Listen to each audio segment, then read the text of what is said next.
You mentioned kasi first family. Again, I will ask you, who is the first family? The Duterte family, Your Honor, Isan, Pulong, and Mans Carpio. Ito, kilala ko po itong si Congressman Pulong Duterte. Sino si Attorney Mans Carpio? He is the husband of then Mayor Sara Duterte. Siya ang asawa Yes, Your Honor. ng ating Vice President? Now, Vice President, Your Honor. Nakakasiguro ka? Yes, Your Honor. Involved siya? Yes, Your Honor.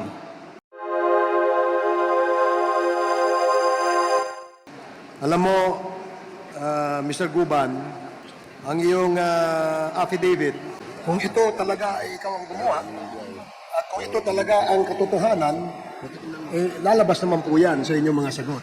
Yes, Your Honor.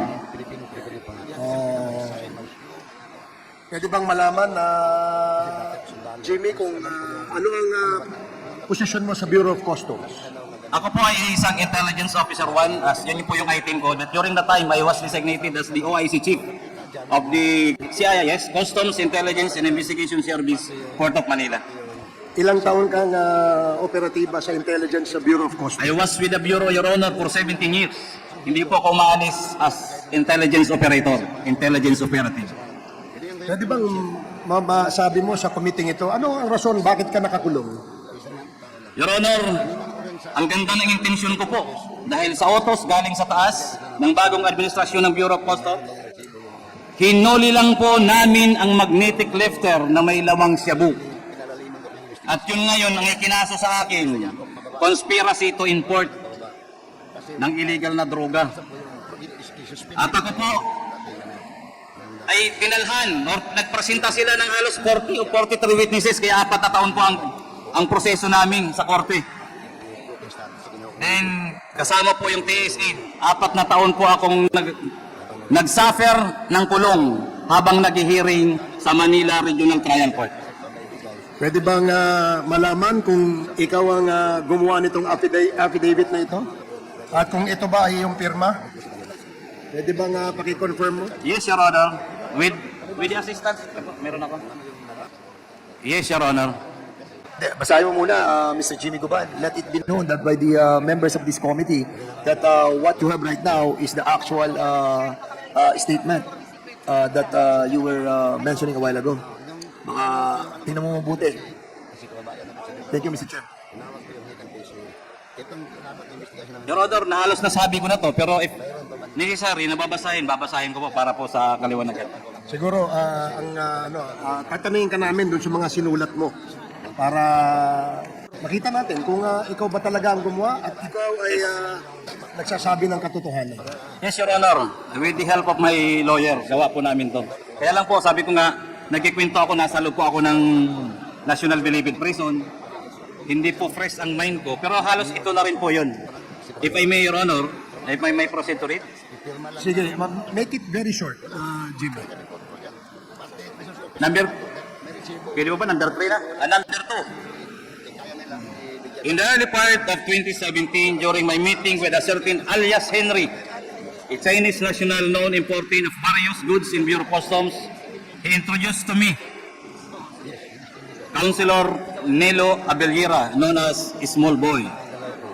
In the said meeting, Small told me that he is the business partner and trusted man of Michael Yang, Pulong Duterte, the son of the President Rodrigo Duterte, and Attorney Mans Carpio, the husband of the Davao City Mayor Sara Duterte.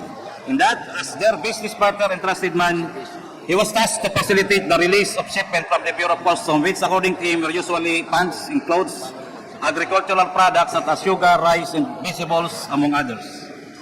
Councilor Small Abelguera requested me not to be strict with their shipment after the meeting. Councilor Small always talked to me over the phone and sought my help in the release of their shipment, to which I acceded.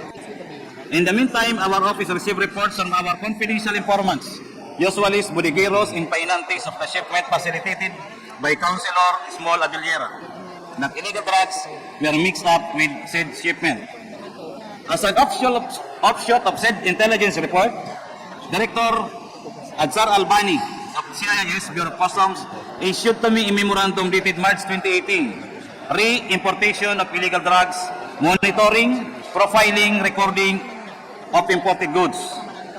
On account of our intelligence work, various shipments were alerted in various occasions. Small requested me, luwagan mo yung mga shipment na yan. Alam mo naman na kila Michael yan, Pulong at Mans. Said container shipment were reported missing while on hold and alert status in POM, MICP, yun po yung nabanggit ko kanina, pati po paguluan, as well as other international ports in the country, prompting the House of Representatives to invite Custom Commissioner Lapina and to shed light thereon. Between the months of May and June 2018, Colonel Jojo Asierto shared to me an additional intelligence report about shipment of illegal drugs at the Bureau of Customs. In that through profiling, backtracking, and tracing of documents, we were able to find out overstaying cargoes, one of which was the Bicaba trading shipment. Upon discovery thereof, I instructed my staff to verify if an importer consignee named Bicaba Trading is duly accredited with the Bureau of Customs Accreditation and Monitoring Office. After verification of Bureau of Customs Accreditation and Monitoring Office, it was found out that Bicaba Trading was not an accredited importer or consignee by the Bureau of Customs. Based on the information gathered by our office, Bicaba Trading is owned by certain Vidasto Cabral Baraquel Jr., his live-in partner Maria Lagrimas Katipan, who are business dummies of businessman importer Pony Chen, and his former wife Emily Lakigan, who are resident of Calapan, Mindoro. I ordered my subordinate Aito Fernan A. Abarrio to proceed to Calapan, Mindoro and validate said information. While in Mindoro, Aito Abarrio was able to meet Vidasto Cabral Baraquel Jr., Maria Lagrimas Katipan, Punichen and Emily Lokigan. During said meeting, Abarrio called me and asked me to talk to them by phone. During our conversation, Punichen asked me to help release said shipment and said vernacular, "Huwag ikaw matapot kasi sila Man Scarpio, Pulong Duterte at Michael Yang ang may-ari ng shipment." When it becomes certain that the shipment of Bicaba Trading was located in the MICP, I reported to General Quinto this fact so that he should request Commissioner Lapina for the issuance of hold in alert order. That request was approved by then Commissioner Lapina. On August 7, 2018, when we arrived at the MICP, the container was ready at the designated examination area, ready for its opening. After the container was opened, 2 magnetic reflectors were found inside container. In the presence of PDEA headed by Regional Director Pajardo and BOC official including General Quinto, MICP District Collector Attorney Bakiran, MICP BOC personnel, the magnetic reflectors were forklifted and taken out from the container. It took some time, however, to open the magnetic reflectors, so I have to go back to Colonel Asierto to inform him about the difficulty in opening them. After a while, Colonel Asierto called me back and gave the instruction that details of which I also relayed to the PDEA agents in order for us to open these magnetic reflectors. In the afternoon of August 2018, Colonel Asierto arrived at MICP and conferred with Director General Aquino and Commissioner Lapina. After their meeting, I met them at the warehouse where the magnetic reflectors were opened. They congratulated each other for the accomplishment before presenting themselves to the media. Thereafter, the proper inventory and disposition of these logs were undertaken. During the Committee on Accountability of Public Officers and Investigation, Blue Ribbon, hearing on PS Resolution Number 425 to conduct an inquiry in aid of legislation into the 6.4 billion worth of shabu shipment from China on the possible malfeasance, misfeasance, and non-feasance of Bureau of Customs officials.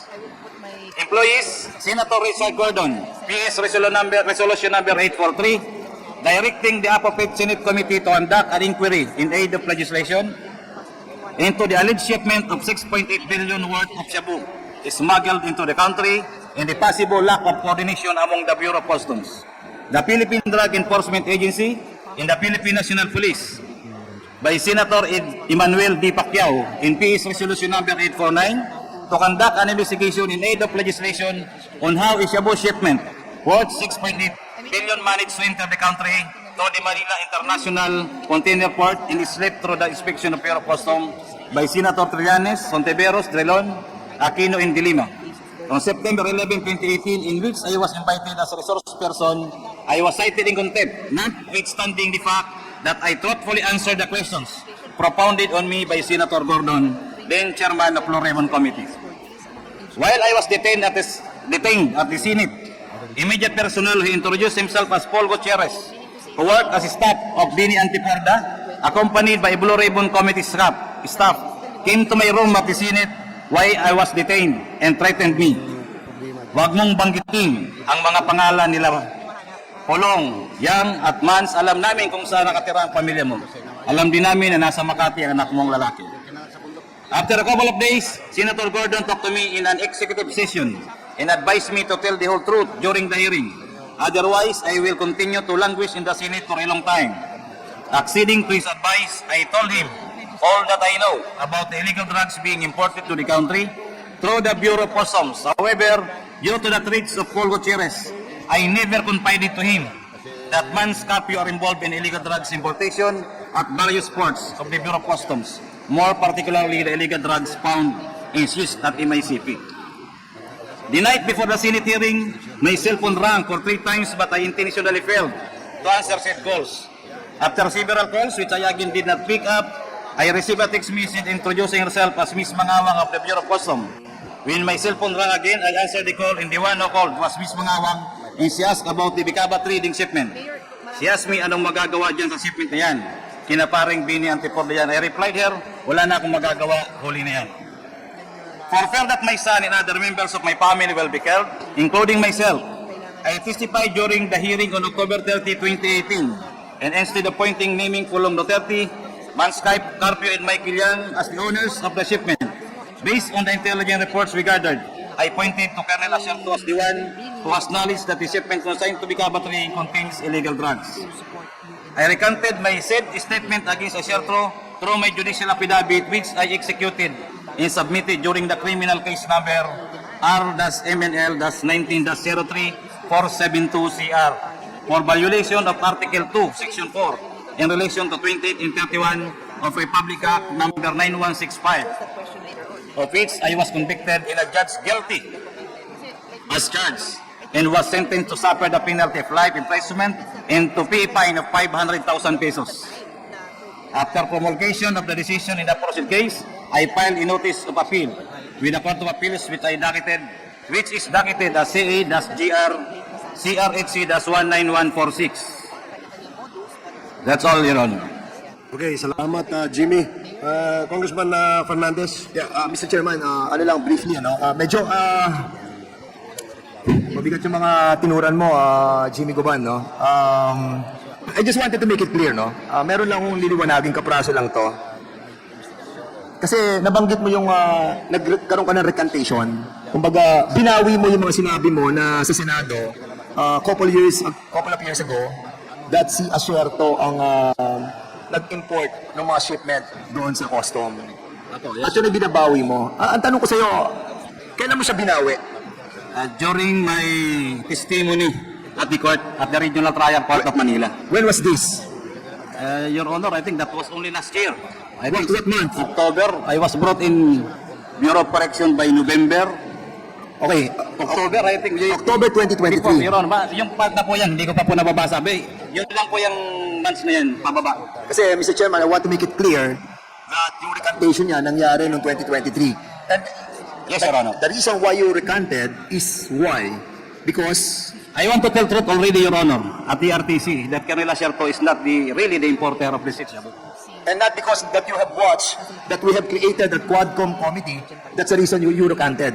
No, Your Honor, I was in jail during the time. Kasi I don't want to make it seem that because of this Quad committee that we created, nagkaroon po siya ng recantation. And I don't want that to be perceived by the people and by us that you have manifested that statement that you have mentioned a while ago because you have recanted a year ago. Yes, di ko pa po alam yung committee, Your Honor. Talagang totoo lang yung sinabi ko doon sa korte. Kasi Hindi ko po alam Mr. kung Jimmy ano. Guban, syempre natatakot din ang members ng committee na to because you have recanted, no? Kumbaga, binago mo yung statement mo eh. And how can we be assured that you will not be changing your statement again? Diba? Kaya, syempre, kanina medyo nagulantang ako dahil ang dami mo rin nabanggit ng mga pangalan. Nabanggit mo sila Peña, si Tess Manggawon, Benit Abitiporda, Paul Gutierrez, Konsehal Abelara, si Pulong, si Michael Yang, si Hans, si Mans. So I was trying to jot it down eh. napuno na itong aking sinusulatan and I'm really confused, no? But of course, this is the statement that you have taken your oath. Yes, Your Honor. So, sino nagpakilala sa kay ano? What's the name of the guy that... Small boy, certain Henry. Also a businessman. In the bureau. Then, kaibigan din. Can you kindly tell us, ano ba siya? Half Filipino, Chinese, or what? I think he was a half Chinese Filipino, also engaged in parang facilitation, financing sa customs. Siya ng mga nagpakilala sa iyo kagamitan. kay Konsehal. Like small boy.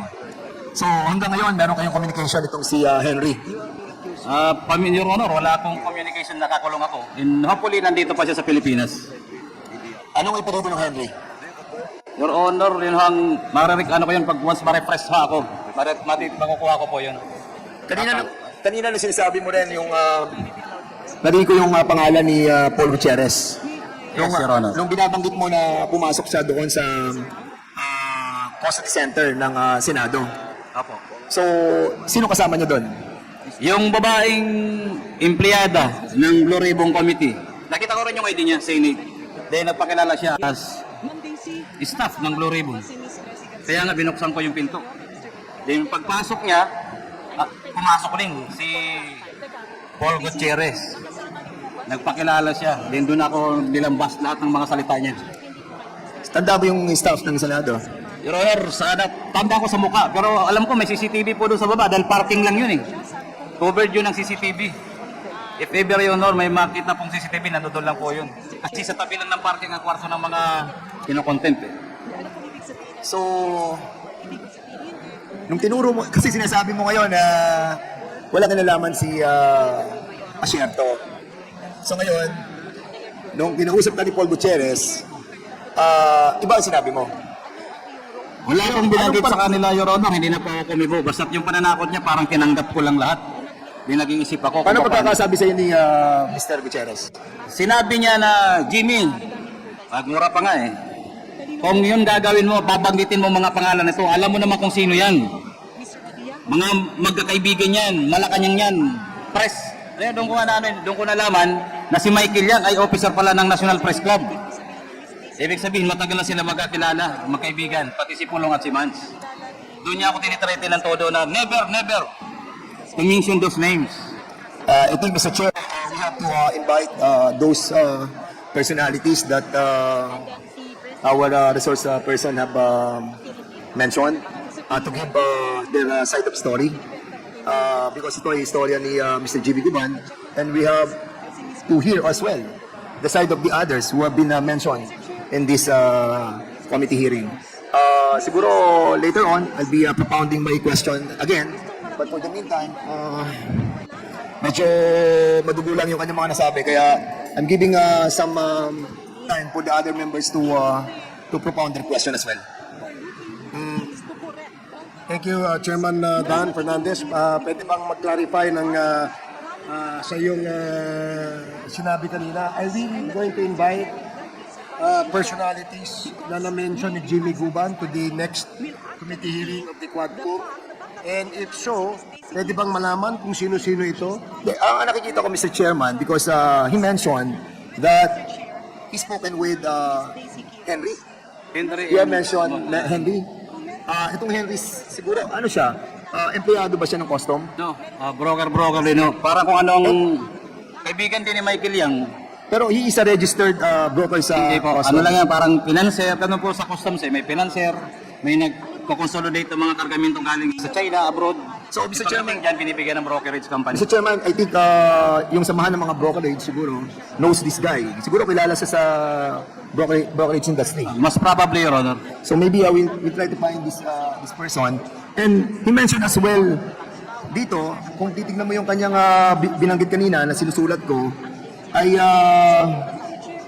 nakausap niya si Paul Gutierrez. Nakausap din niya nakausap mo ba yung konsehal? Yes, Your Honor. So may direct knowledge siya, Mr. Chairman. So let's invite those people who have direct knowledge and information about doon sa, those personalities that he have spoken with. So katulad ni Consehal Abellera ba yan? Abellera. And Paul Gutierrez, yung Tess Mangawan? Mangawang. Pangawan? Mangawang. Have you talked to her? Di po kami nag-usap kahit po nang nag-hearing na Senado, wala kamo kahit po sa lower house, di po kami nag-uusap. You mentioned La Peña. We never talk also except sa mga hearing. So, I think, Mr. Chairman, yun lang po yung nadinig ko doon sa mga binanggit niya. Hindi ko pa nababasa masyado yung kanyang sinumpaan. But, of course, siguro sa susunod, we can invite others as well.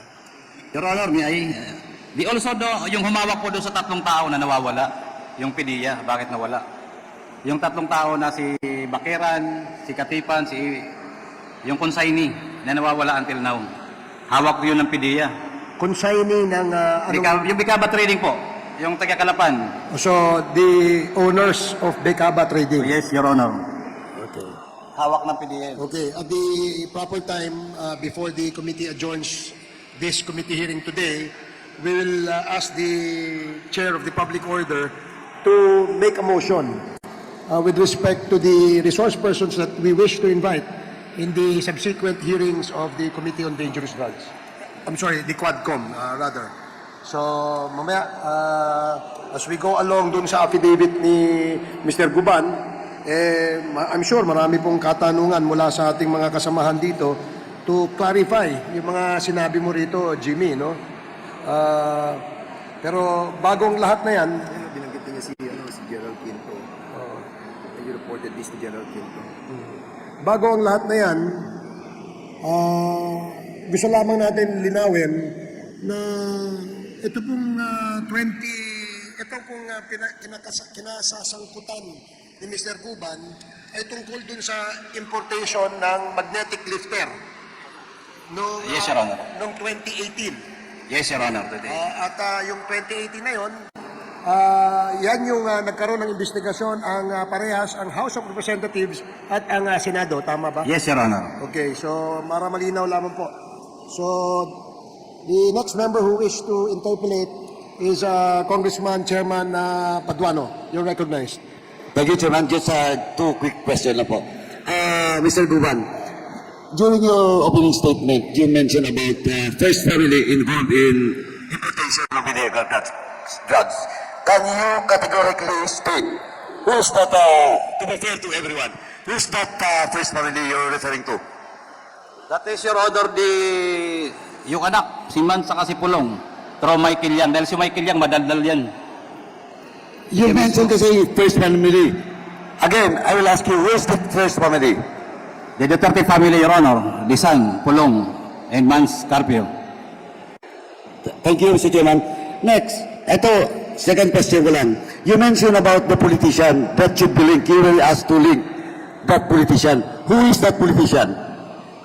Your Honor, are you referring to the councilor, Abeliera, politician? No, you mentioned about a certain politician na pinilit kang i-link but you refuse to link him or her. Yung mortal enemy ng Duterte.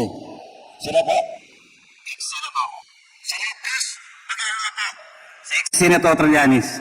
Ex-Senator Trillanes. Yung Ed, yun lang yan. Pagkatapos doon, binaba akong telepono. Pakiksakto lang po. Who called you? I'm the one calling, Your Honor. Pagkatawag ko sa NBI, sabi niya, Jim, tawan mo, pakinggan mo yung sasabihin ko sa'yo. Nakakulong na po kasi ako From NBI, nilipat ako sa Manila City Jail. So from Manila City Jail, nakakatawag naman doon. Tinawagan ko yung isang deputy director, who is all your familiar with me. Deputy Director for Investigation.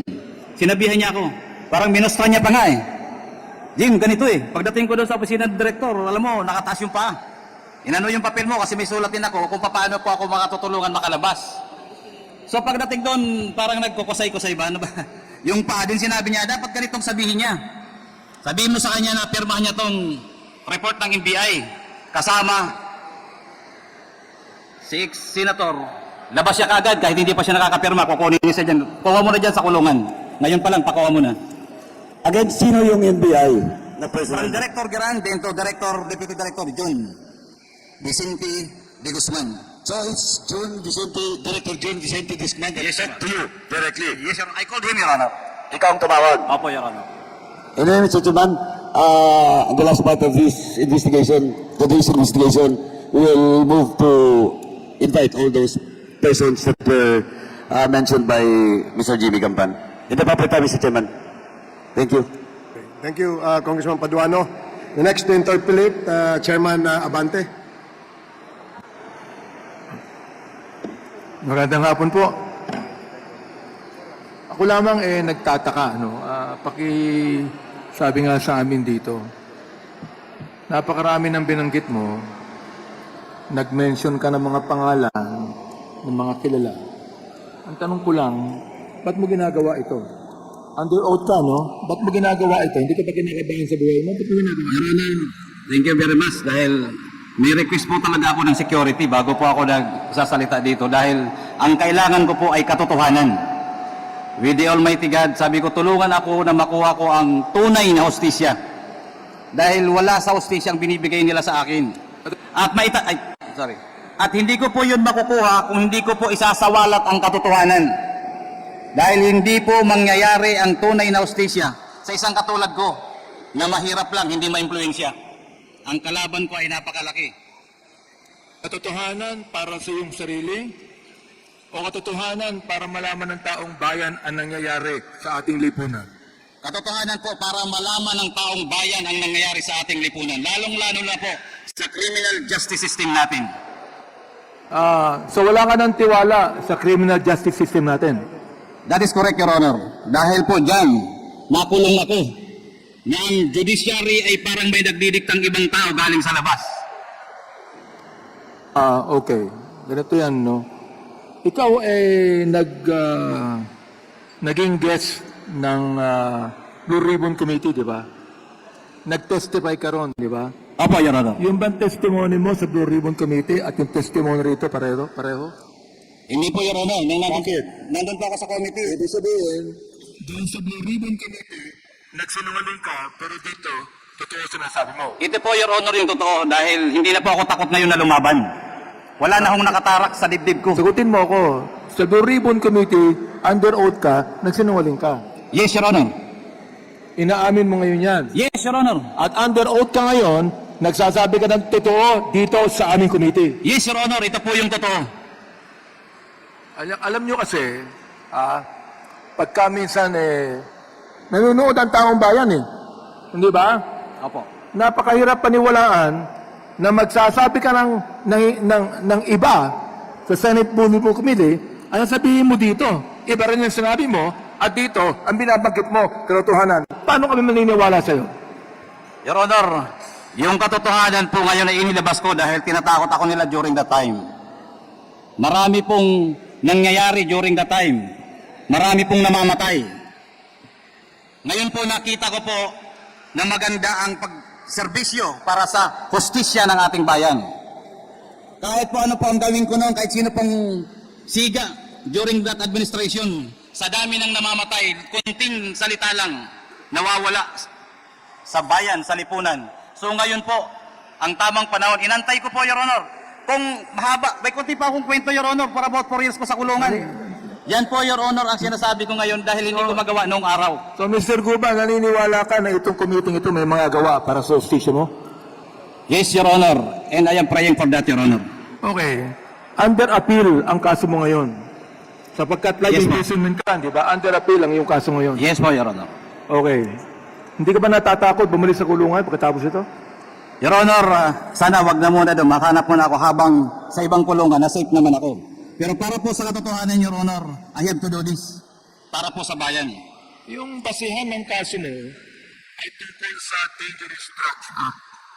Di ba?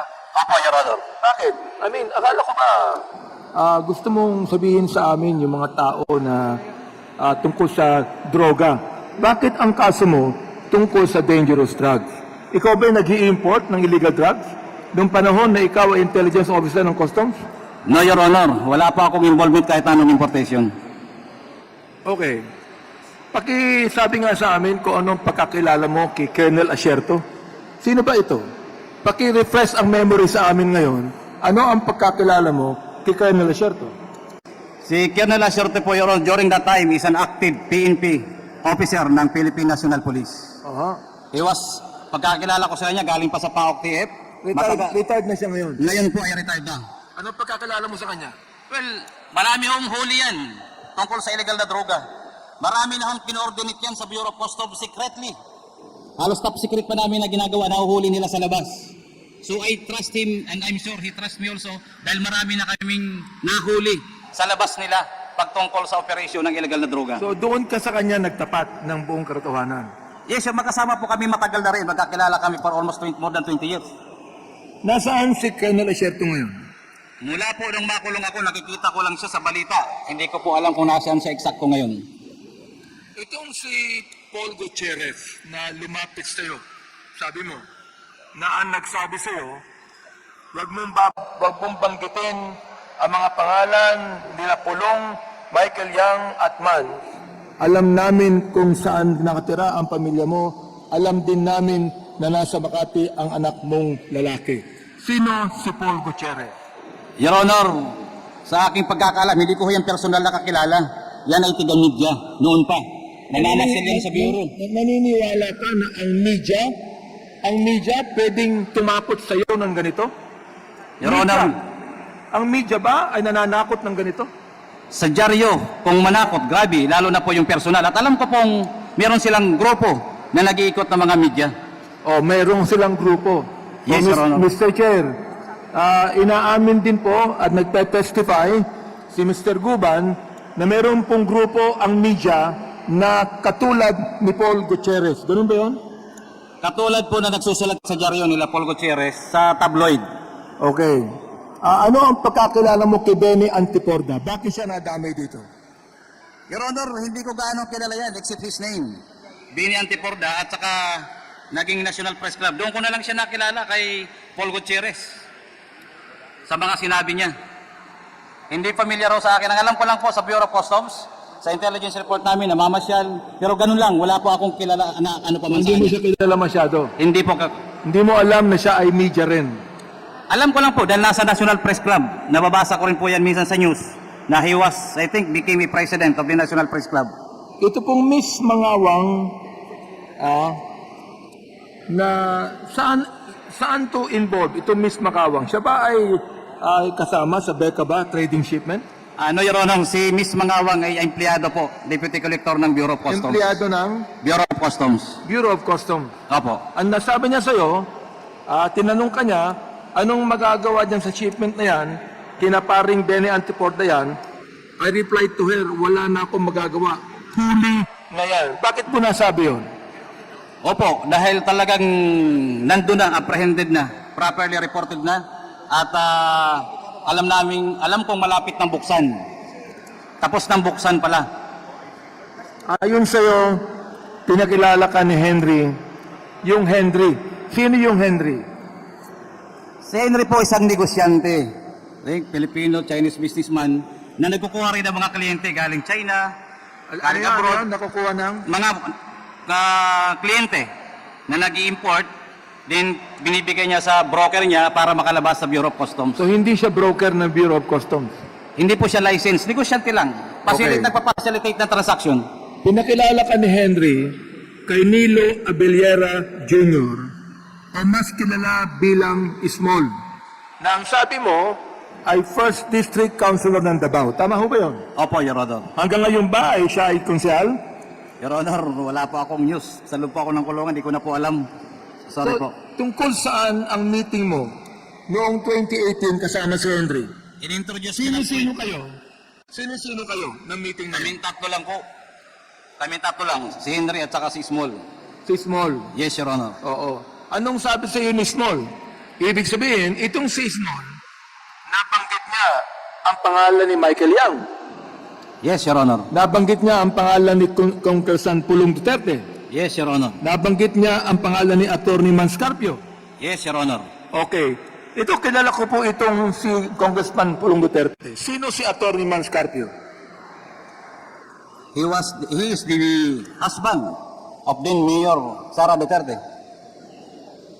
Siya ang asawa? Yes, Your Honor. Ng ating Vice President? Now, Vice President, Your Honor. Ha? Yes, Your Honor. Nakakasiguro ka? Yes, Your Honor. Involved siya? Yes, Your Honor. Under oath ka? Opo, Your Honor. Ruben. Oo. Matindi itong ina-accuse mo sa mga malalaking tao. Naunawaan mo ba ako? Opo, Your Honor. So, siya ang naatasan na mag-facilitate ng mga release ng shipment nila sa customs. Sa pagkakaalam mo, ano po ba ang business nila? Business ni Small, business ni Michael Yang, business ni Congressman Pulong, at business ni Man Scarpio.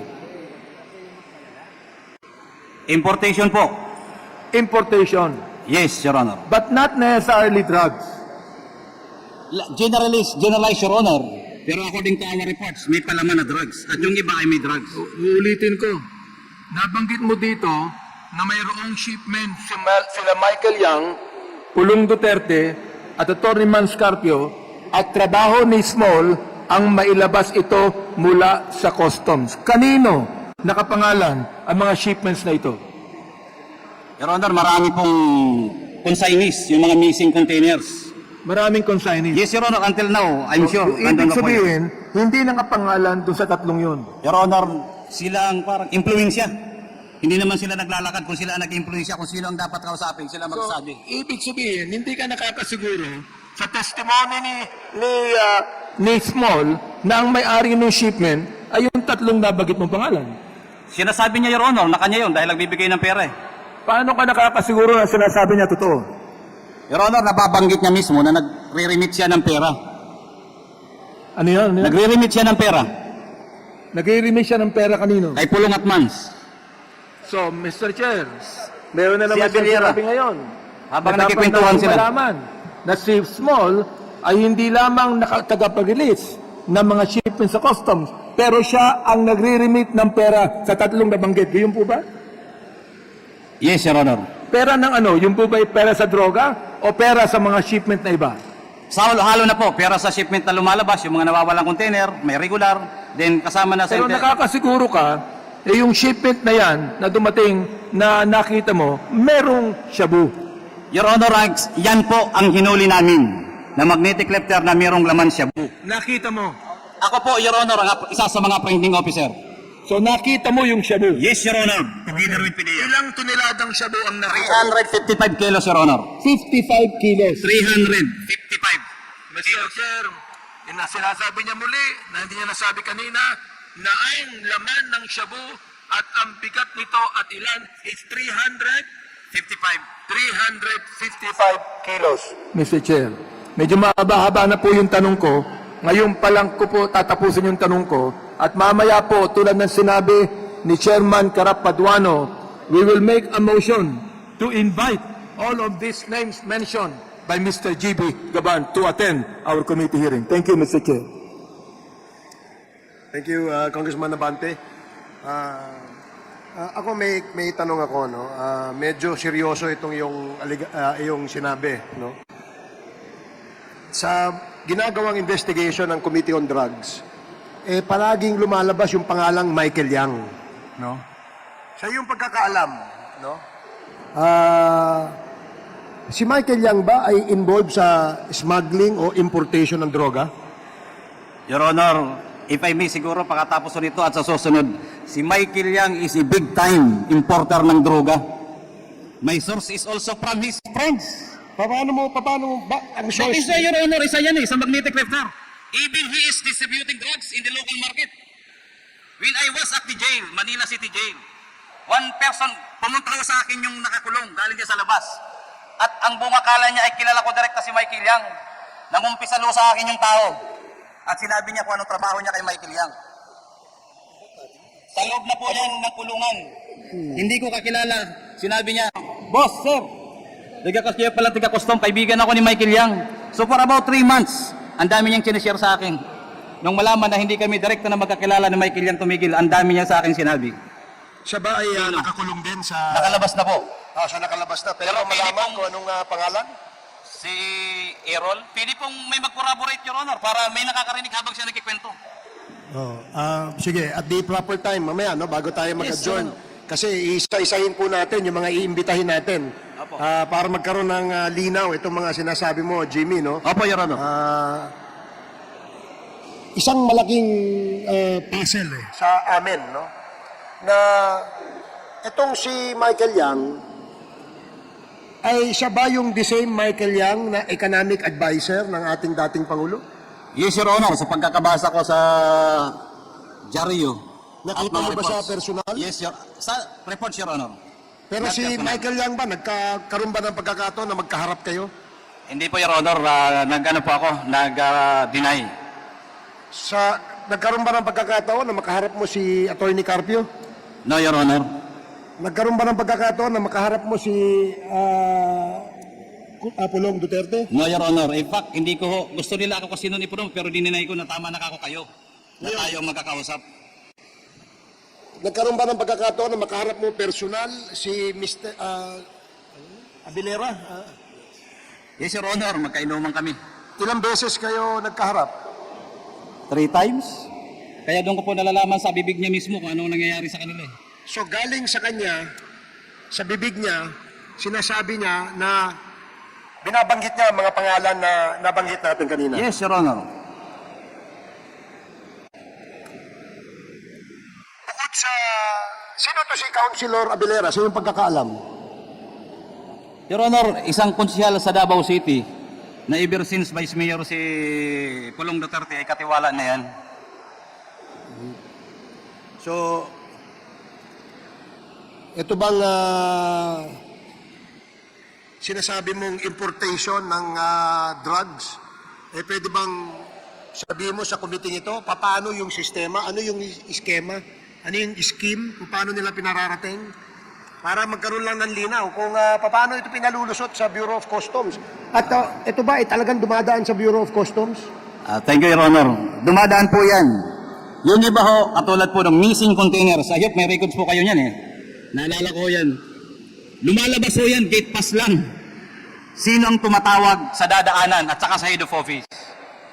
So lumalabas yung gate pass lang, walang examination, walang bayad na duties in the case, isa po yun. So ang ibig sabihin, yung mga container na yan, darating sa atin, Ay. lumulusot yan, palabas ng customs, gate pass lang ang ano. Gate pass lang po yung hawak. So hindi na kailangan, wala bang inspection yan? X-ray? Dapat po may inspection, may x-ray, pero lumalabas yan. Kaya nga marami. At kung hindi pa ako nagkakamali, video bumabalik sa memory card ko. Around 700. Ang Port of Manila pa lang. 700 ano? Containers, Your Honor, ang nawawala during my time, during our time. 700 containers ang Sa nawawala. Port of Manila pa lang. More or less, Your Honor. Hindi ko inaano na eksakto. Meaning- At pinapahanap yan ni Commissioner. Paki-clarify mo lang, Jimmy, no?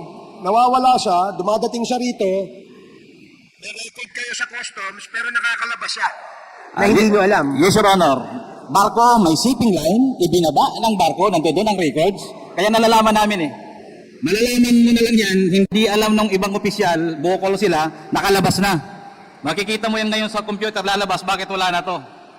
So, missing na kagad yun. Ibig sabihin, mayroon no nag-facilitate na dire-diretso lang, gate pass lang ang dala. Okay. Ibig sabihin, all clear. Ngayon, meron naman pong swing na totally walang record. Your Honor, kung maalala niyo po, yung aming kargamento, yung magnetic lifter na hinuli, that is already more than 1 month sa Manila International Container Port. Ibig sabihin, overstaying cargo na yan. Napakalinaw po niya sa batas na dapat ang district collector ay may responsibilidad na dyan na alamin. So yan po, pag hindi po yan nalaman, yan po ay tawag namin dyan ay swing. Malalaman mo yan totally walang gate pass. Ninakaw sa loob ng mga hindi pa lang magnanakaw sa loob ng customs. Walang records po yun. Nalalabas. Sige. So, ang ibig sabihin, yung swing na binabanggit mo, yan ang scheme kung paano Opo. pinalulusot o pinapalabas itong mga Pinapalabas. container na to. Yes, Your Honor. Pero siyempre, meron niyang katumbas na bayad. Malaking halaga po yun. Pwede bang malaman kung alam mo kung ano yung sistema at Pag magkano halimbawa po binabayad? totally, i-clear yan lahat. Around sa Saan gate. dadaan dapat yan? Sa gate. Yung dadaanan dyan, siyempre meron dyan dapat may examiner, appraiser, may x-ray. So lahat po yan na i-clear na lang, usapan na lang. At nagbabayad. Nagbabayan, 20 mil, 50 mil, bawat unit, then makakarlabas na yan. Pakiliwanag mo lang. Ano yung bawat unit? Bawat office na dapat dadaanan, makakakita. So yung mga opisinang dadaanan ng container para ito ay makalabas, may bayad po yan. Oh, may bayad na yun. Walang papel yun. Dari may lalabas mamaya. Container number lang. So, mawawala na yung records, makaka-exit. Yun yung tinatawag na swing. Okay. So, siyempre, yung mga panahon na yon, dahil merong ganyang pangyayari, yung mga dinaanan, natatanda mo ba kung sino yung mga hepe ng mga opisinang yon na dinadaanan itong mga container na to? Your Honor, nag-reshuffle na, di ko masyado matandaan unless makuha ko yung records. Mayroon naman po yan mga naka-assign. Yung dapat dadaanan ng magnetic lifter ay meron po yan kasi meron pong in charge, may mga hippie yan, may personnel naman bawat division. So during that month or year, meron yan order, pwede po yan makita sa files. Sige, salamat Jimmy ah.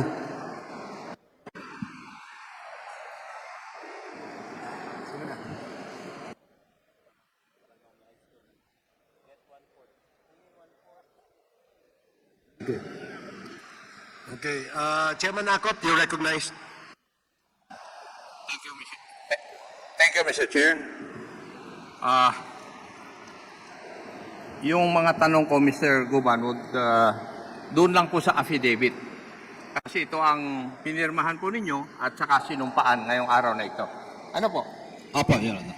Pwede po bang nalaman kung totoong nasa maximum security compound po kayo ng Bilimit?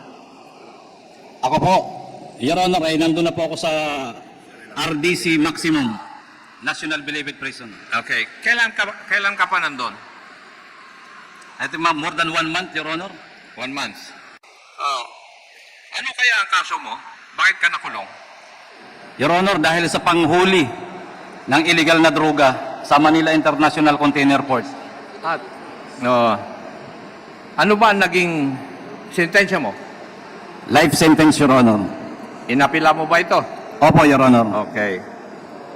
Ano ba ang trabaho mo bago ka nagkakaso at nakulong? Operatiba po ako, Your Honor, ng Intelligence Office, Customs, Intelligence and Investigation Service, Bureau of Customs. Okay. Nag-import ka ba ng illegal drug? Never, Your Honor. Okay.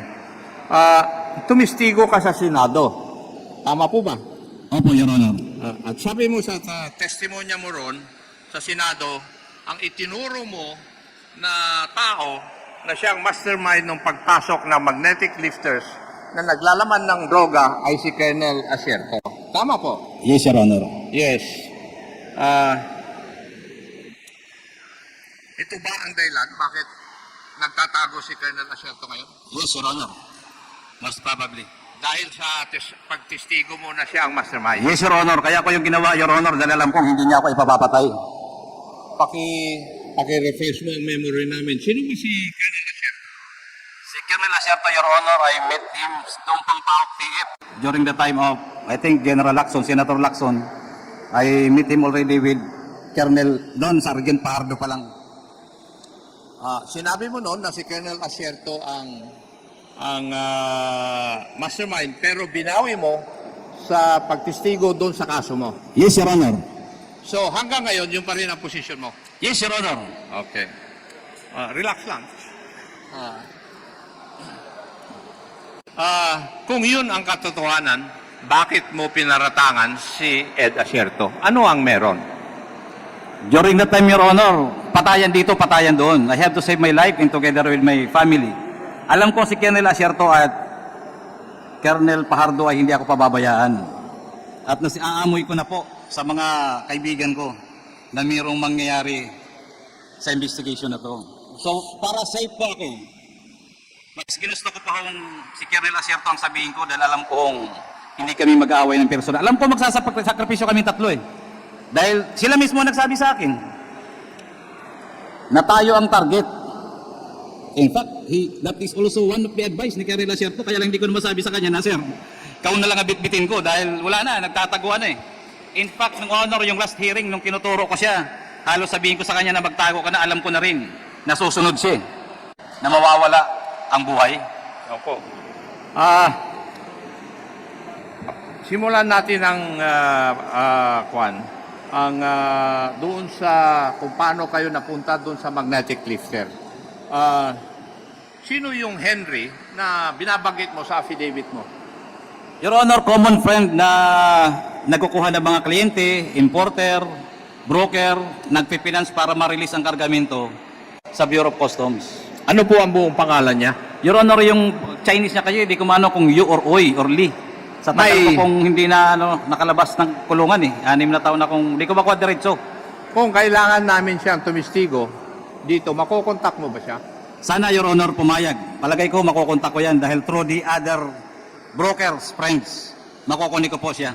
Mr. Chair, may I move that the resource person be directed to contact a person stated in his affidavit by the name Henry, so that he will be invited as a resource person in the next hearing.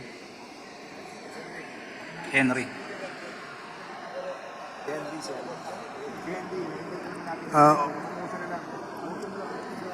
Chairman Akop, may I request that we all invite the list of resource persons we wish to invite in our next Quadcom hearing before we adjourn, and we will put that into motion. Thank you, Mr. Chair. I just wanted to invite that guy so that all the statements made by Mr. Jimmy Guban would be corroborated, if possible, in order for us to be able to build a case against these people. Thank you, Mr. Chair. Yes, thank you, Chairman Akop. Thank you. May I proceed, Mr. Chair? May I proceed? Thank you.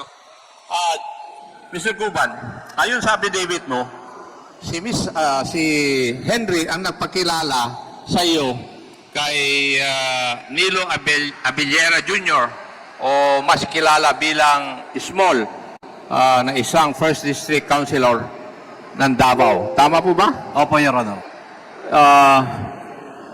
Nung una kayo nagkita, tungkol saan ang meeting ninyo? Your Honor, tungkol po sa mga releases sa kargamento sa Bureau of Customs, Port of Manila at saka MICP. Pwede ko bang malaman ano ang dahilan bakit ipinakilala ni Henry sa iyo si Nilo Abellera Jr.?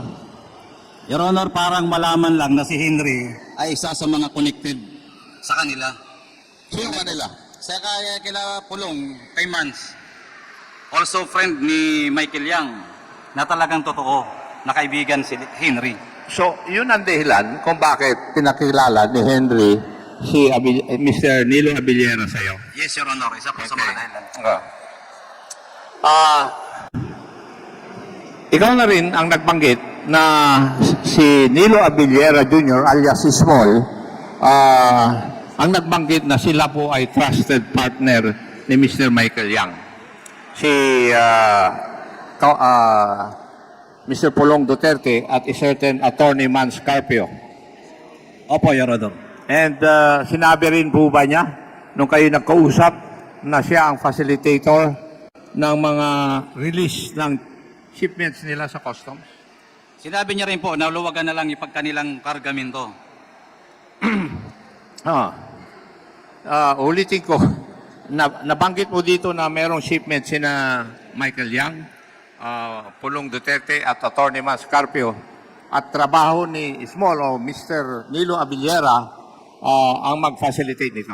Sinisiguro ko lang yung kasagutan po Your ninyo. Honor, iba po yung facilitation. Siya lang ang nagkasabi kasi nagpa-facilitate po ng documents yan, iba. Siya lang nagkasabi sa part namin sa CIS na kaibigan ang mga yan. At trabaho ni Mr. Abellera sa pagkaalam mo ang maglabas ng mga shipments nila. Yes, Your Honor.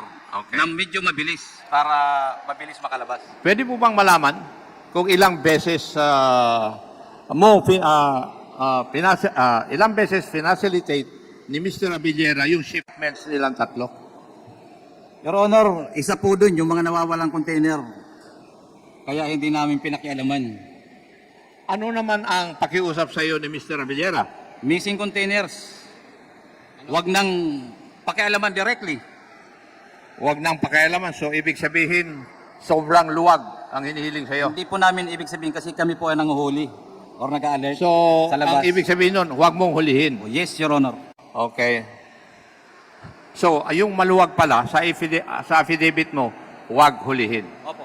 Maliwanag? Opo, Your Honor. Okay. Pwede bang malaman, kung maalaala mo pa, saan nanggagaling ang mga shipment nung tatlo?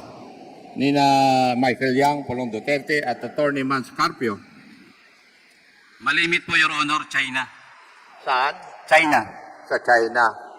Kung tatanungin po natin ang customs, kung meron pa silang records ng mga ito, meron pa kayang records? Your Honor, kahit 6 na taon na pa akong wala sa customs, tingin ko may file sila. Hindi po mawawala ang file ng customs. May records po yun. siguro naman may mga logbook kayo doon sa customs. di Opo, ba? Your Honor, at saka computer. Lalabas po ba doon yung pangalan ni Mr. Nilo Abillera? No, Your Honor. Dahil records doon ay pangalan lang ng company. Pangalan lang Ng company, ng consignee. ng kumpanya. Or importer, Your Pero Honor. yung kumpanya, malalaman natin kung sino ang may-ari. Pwede po, Your Honor. Pwede. Dahil sa accreditation, kung bogus man yun, nag-file sila ng iba-ibang pangalan. Nabanggit mo rin sa iyong affidavit na palagi kayong nag-uusap sa cellphone o telepono ni Mr. Abillera. Ano po ba ang ibang napag-uusapan ninyo? Your Honor, diretso, sinasabi niya na yung ganito, okay na yan. Baka pwede naman pagbigyan mo na.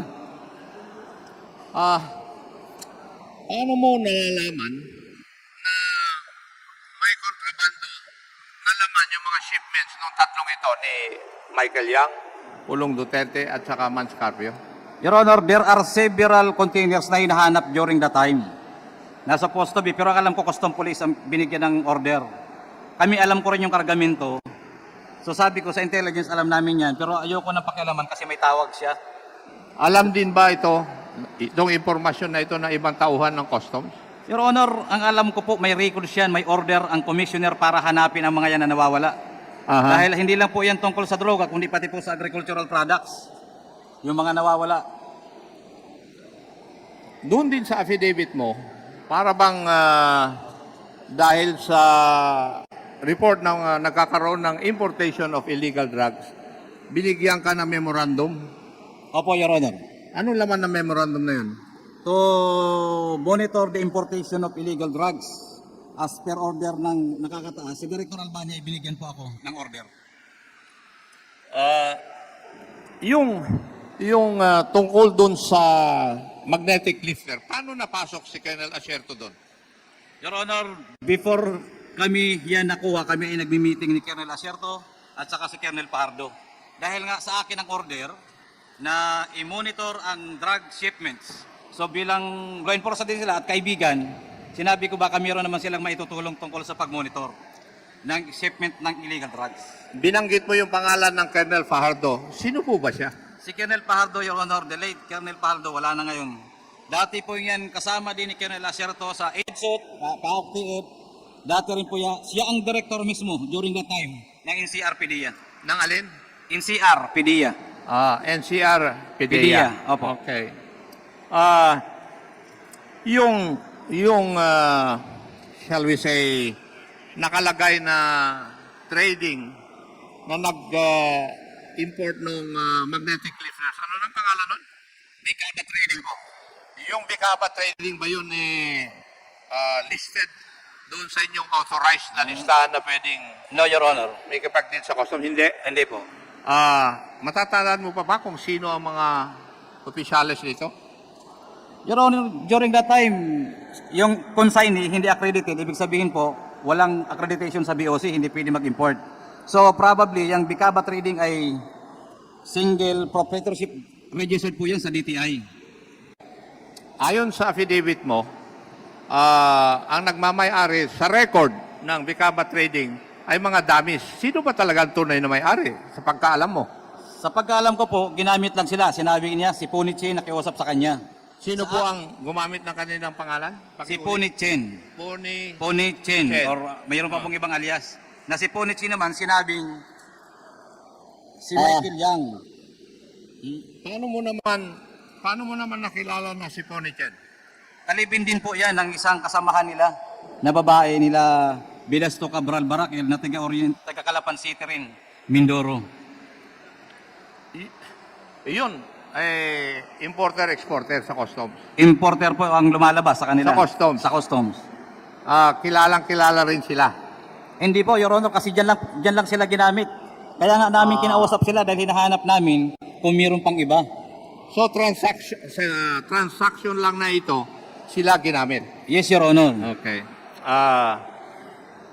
At ano naman ang sinabi sa iyo para luwagan mo sila? Nung mga si Mr. Abillera, si Mr. Poniken.